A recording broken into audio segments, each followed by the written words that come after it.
a delicate balance rethinking democracy and communism.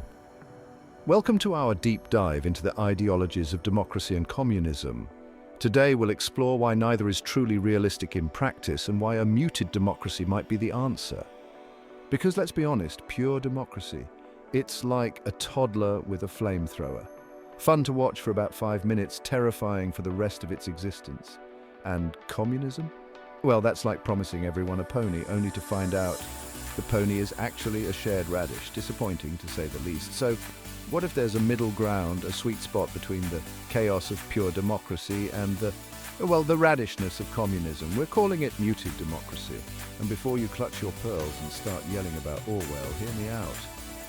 This isn't about Big Brother. It's about finding a system that actually functions, one that balances individual freedoms with the needs of a stable, thriving society.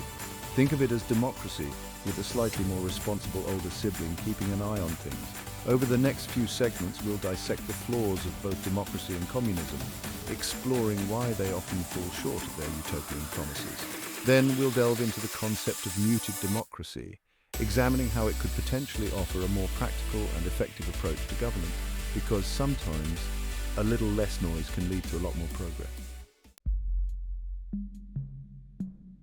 Democracy, the system where everyone gets a voice, sounds fantastic in theory, like a beautiful, harmonious choir where everyone contributes their unique note.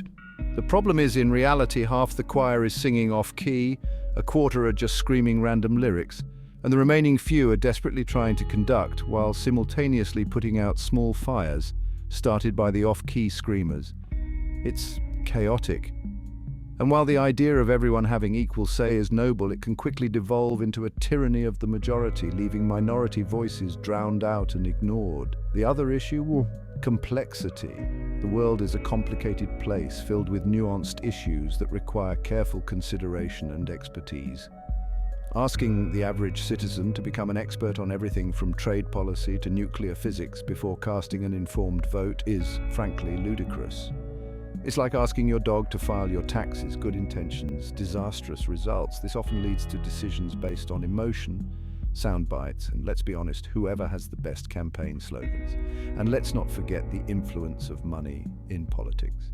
Because in many democracies, the loudest voice often belongs to the person with the deepest pockets. This creates a system where the wealthy elite can effectively buy influence, shaping policy to benefit themselves, while the needs of the average citizen are often overlooked. So while democracy may be the best system we've got, it's far from perfect, and its flaws can have serious consequences. Communism, on the other hand, promises equality and shared prosperity. Everyone gets a pony, except, as we mentioned earlier, the pony is actually a radish, and not even a particularly good radish. A slightly withered, probably going to give you gas radish. The core principle of communism, the abolition of private property and the collective ownership of the means of production, sounds great on paper, but in practice it often leads to economic stagnation, shortages, and a distinct lack of motivation. Because if everyone gets the same radish, regardless of how hard they work, why bother working hard at all? This lack of incentive can stifle innovation and productivity, leading to a system where everyone is equally poor. And let's not forget the whole authoritarian government thing that tends to go hand in hand with communist regimes. Because when the government controls everything, dissent is rarely tolerated. Free speech becomes a luxury, and individual liberties are often suppressed in the name of the collective good. So, while the ideals of communism may be appealing to some, the reality often falls far short of the utopian vision. It's a system that, historically, has led to more oppression than prosperity, more radishes than ponies. And honestly, who wants a radish when you could have a pony? Even a slightly flawed pony is better than a radish. So, if both democracy and communism have their flaws, what's the alternative? Enter muted democracy. It's not about silencing dissent or suppressing individual freedoms. It's about finding a balance between the chaos of pure democracy and the rigidity of authoritarianism. Think of it as democracy with a noise-cancelling headset. It still hears the voices of the people, but it filters out the unhelpful screaming and allows for more reasoned discussion and decision-making. This means acknowledging that not everyone is equally qualified to make decisions on every issue. Experts and professionals should have a greater say in matters related to their fields of expertise. Imagine letting actual doctors make decisions about healthcare policy, or allowing economists to weigh in on economic matters. Radical, I know. It also means implementing systems that mitigate the influence of money in politics, ensuring that policy decisions are driven by the needs of the people, not the desires of the wealthy elite. Muted democracy also recognizes the importance of individual freedoms while acknowledging the need for certain limitations. Freedom of speech is crucial, but it shouldn't come at the expense of public safety or the spread of harmful misinformation. It's about finding that sweet spot, that delicate balance between individual liberty and societal well-being. It's about creating a system that is both responsive to the needs of its citizens and capable of making difficult decisions in a complex world. Good government is the foundation of muted democracy. A muted democracy relies heavily on a competent and ethical government. We're not talking about benevolent dictators or philosopher kings. We're talking about qualified, experienced individuals who are committed to serving the public interest. Think of it as hiring a highly skilled plumber to fix your leaky pipes. You wouldn't want your neighbor's well-meaning but ultimately clueless uncle tinkering around with your plumbing, would you? The same principle applies to government. This means implementing rigorous selection processes for government officials, prioritizing expertise and integrity over popularity or political connections. It also means establishing robust systems of accountability and transparency to ensure that those in power are held responsible for their actions. Because power without accountability is like a toddler with a flamethrower, a recipe for disaster. A good government in a muted democracy understands the importance of long-term planning and strategic decision-making. It's not about chasing short-term gains or pandering to popular opinion. It's about making difficult choices that benefit the nation as a whole, even if those choices aren't immediately popular. It's about playing the long game, investing in education, infrastructure, and research to ensure a prosperous future for generations to come. Open market fuels innovation and growth. A muted democracy thrives on a vibrant and competitive open market. It's the engine of innovation, driving economic growth and creating opportunities for individuals to succeed. Think of it as a bustling marketplace filled with vendors hawking their wares, each vying for the attention of consumers. Competition breeds innovation, forcing businesses to constantly improve their products and services to stay ahead of the game. An open market allows for the free flow of ideas, capital, and goods, creating a dynamic and adaptable economy. It encourages entrepreneurship, providing individuals with the opportunity to pursue their dreams and build successful businesses. This not only benefits the individual, but also contributes to the overall prosperity of the nation.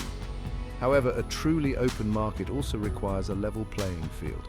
Monopolies and unfair business practices can stifle competition and restrict innovation. That's why a muted democracy also needs a degree of market regulation to ensure fairness and prevent the emergence of dominant players that can crush smaller competitors.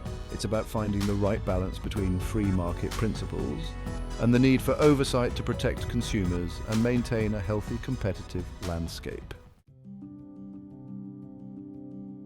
Controlled market with the need for regulation. Now, while a free market is essential, it's not a completely lawless wasteland.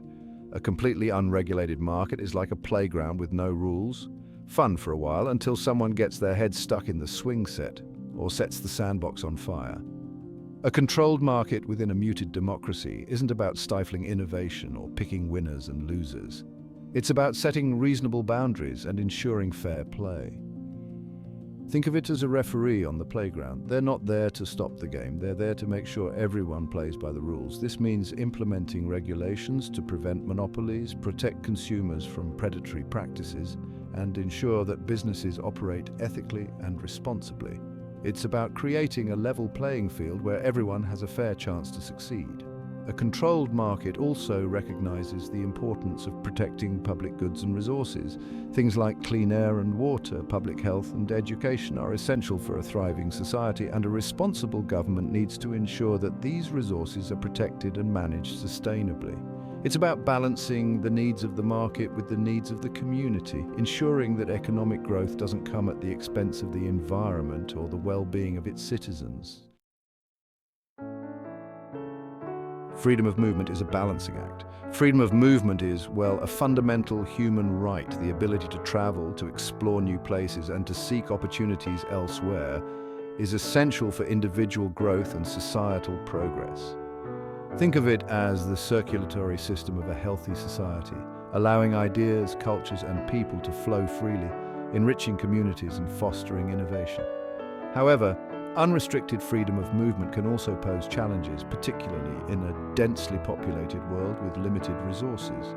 Uncontrolled migration can strain public services, create social tensions, and exacerbate existing inequalities. It's like inviting everyone to a party without considering the capacity of your venue or the amount of food you have. Things can get messy quickly.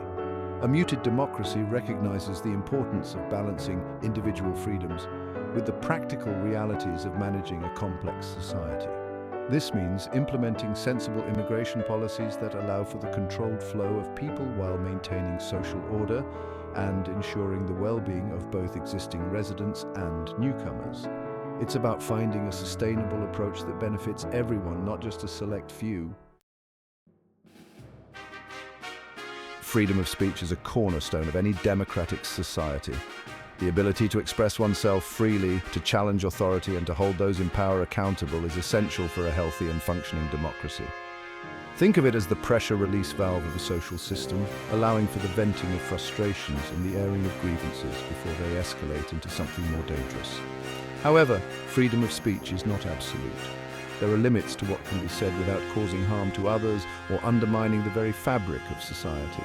You can't yell fire in a crowded theatre, and you shouldn't be able to spread misinformation that endangers public health or incites violence. It's like wielding a powerful tool. It can be used for good, but it can also be used to cause significant damage. A muted democracy recognizes the need to balance the right to free speech with the responsibility to protect individuals and society from harm. This means implementing reasonable restrictions on speech that incites violence, promotes hatred, or spreads demonstrably false information that endangers public safety. It's about drawing a line between protected speech and harmful rhetoric, a line that preserves the essence of free expression while mitigating its potential dangers. Security is a fundamental human need. The feeling of safety and stability is essential for individual well-being and societal progress. It's the foundation upon which we build our lives, our families, and our communities. Without security, everything else crumbles. Think of it as the bedrock of a stable society, providing a solid foundation for growth and prosperity. However, security shouldn't come at the expense of freedom. A society gripped by fear, where citizens are constantly monitored and their every move is scrutinized, is not a free society. It's a prison, albeit a potentially comfortable one. True security comes not from oppression, but from creating a society where everyone feels safe and respected, where the rule of law is upheld, and where individuals are free to pursue their dreams without fear of persecution. A muted democracy strives to achieve security without sacrificing freedom. This means implementing effective law enforcement strategies that prioritize public safety while respecting individual rights. It means investing in education, social programs, and economic opportunities to address the root causes of crime and instability. It's about creating a society where security is not achieved through fear and oppression, but through fostering a sense of shared responsibility and mutual respect. Singapore often serves as a prime example of a muted democracy in action. It's a nation that has achieved remarkable economic success and social stability while maintaining a relatively high degree of individual freedom. Think of it as a finely tuned engine humming along efficiently, balancing the needs of its citizens with the demands of a rapidly changing world. Singapore's success can be attributed to a number of factors, including a strong emphasis on education, a meritocratic system of government, and a pragmatic approach to policy making. It's a system that prioritizes long-term planning and strategic decision-making over short-term political gains. It's a system that recognizes the importance of balancing individual freedoms with the needs of a stable and prosperous society. While Singapore's model isn't without its critics, it offers a compelling case study for the potential benefits of a muted democracy. It demonstrates that it is possible to achieve both economic prosperity and social harmony without sacrificing fundamental freedoms. It's a model that may not be perfect, but it offers valuable lessons for other nations seeking to navigate the complex challenges of the 21st century. Remember, the balance between freedom and control is delicate but achievable. As we navigate these complex ideologies, let's strive for a society that values both security and innovation. The best way to predict the future is to create it. And that creation begins with thoughtful consideration of the systems we build and the values we prioritize. Muted democracy isn't a perfect solution, and it's certainly not a one-size-fits-all approach. But it offers a potential pathway towards a more functional and sustainable future, one that balances the needs of the individual with the needs of the collective. It's a conversation starter, a challenge to rethink our assumptions about governance and the nature of freedom itself. So as we move forward, let's embrace the complexities of this debate, engage in open and honest dialogue, and strive to create a future where both individual liberty and societal well-being can thrive, because the world deserves more than just ponies and radishes. It deserves a system that works, a system that empowers its citizens, and a system that secures a brighter future for all.